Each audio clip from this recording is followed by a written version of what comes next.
थारैनो नंगौ आंथ' थांनाय 18 अक्ट'आव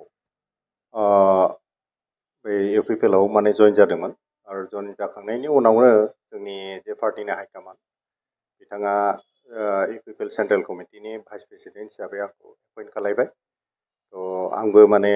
पार्टिनि थाखाय मावलांनो थाखाय नाजावनाय जाबाय आरो आथिखालाव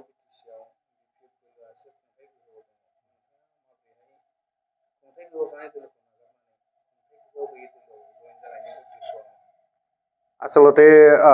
जोंनि बड'लेण्ड ओनसोलावथ' मोननै पार्टियानो दङ इउपिपिएल आरो बिपिएफ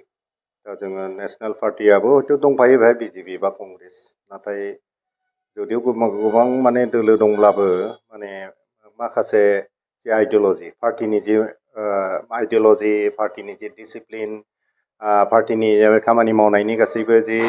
बिसिनि स्टाइलफ्रा माने एसे जुदा जुदा जायो दा बेनि गेजेराव आङो माने पार्टि हिसाबै पलिटिकेल पार्टि हिसाबै माने इउपिपिएलनि जि माने आइडिय'लजि डिसिप्लिन खामानि मावनायनि स्टाइल बेफोरखौ आं जोबोद मोजां मोनदों आरो मोजां मोननायखायनो आं बे इउपिपिएल दोलोआव माने बेयाव जगदान जादों आरो जाहाथे आरो बांसिनै साबसिनै माने दोलोआव थानानै आं बे ओनसोलनि बड'लेण्ड ओनसोलनि साबसिन खामानि मावलांनो हायो नामा नैबेफोरखौ माने सिन्था खालायनानै आं बे दोलोआव जइन जानाय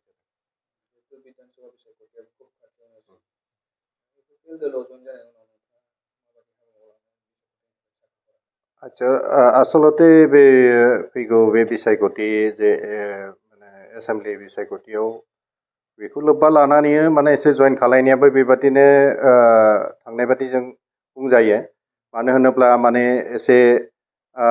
सरकाराव गैया हिसाबै गोबां मानसिफ्रा माने एसे दुरबल जाबाय नामा होननानै सानबाय थादों आरो बे इउपिपिएल दोलोखौ नाथाय आसलते दुरबलथ' जायाखै दा बेखौ माने मानसिफोरनिफ्राय बे जे मोनसे साननाय जे दुरबल जाबाय होननानै बे साननाय बाथ्राखौ माने मानसिफोरनि जे साननायनिफ्राय माने बेखौ माने होखारनानै जे थारैनो इउपिपिएलआ जे मोनसे गोख्रों पार्टि दाबो नैबेखौ माने मोनसे मोनथिहोनो थाखाय बा बेखौ मोनसे मानसिफोरनाव एसे सांग्रांथि लाबोफिननो थाखाय बेखौ जइन जानाय जादों आरो फारसेथिङै जुदि बबावबाफोर जुदि हाइकमान्डआ जुदि बे फैगौ बिसायख'थियाव जुदि इलेक्सन गेलेनो जुदि एज ए केन्डिडेट हिसाबै बासिब्ला आं बेयावबो गेलेनो आं थियारि आरो जुदि बेबादि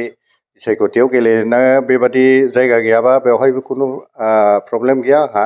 आं माने पार्टिनि थाखाय हारिनि माने जौगानायनि थाखाय आं खामानिखौ मावलांबाय थागोन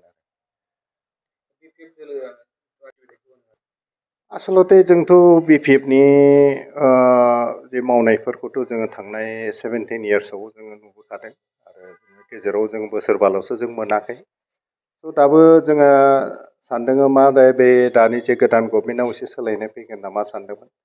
खिन्थु जोङो जि आगोलनि जि स्टाइल मावनायनि बिसोरनि बेबादि स्टाइलखौनो नुबाय थादों आरो बेबादि जुदि थाङोबा दिनै जोंनि बे ओनसोलाव बड'लेण्ड ओनसोलाव माने गोबां माने थासारि बिसेसकै जोंहा जे सान्थि जे मोनसे गोजोन थासारि बे नांगौ आरो बे गोजोन थासारिया माने बे गोदान गभर्नमेन्ट फैनाय लोगो लोगो आरोबाव बे गोजोन थासारिया आरोबाव गैया जालांनो हमदों दिनै बेहाय दावराव दावसि एना एनि बेबादिया जाबाय थादों आरो बे जेराव जोङो थांनाय इउपिपिएलनि गभर्नमेन्ट समाव जों बेखौ जोङो बेनिफ्राय जानगारना थानो हाबायमोन जों गोजोन थासारिखौ जों बयबो मोननो हाबायमोन थ' बेनिखायनो आं बुंनो सानो जाहैबाय बे दानि जे गभर्नमेन्टआ बे गोजोन थासारि लाबोनो थाखाय फैलार जादों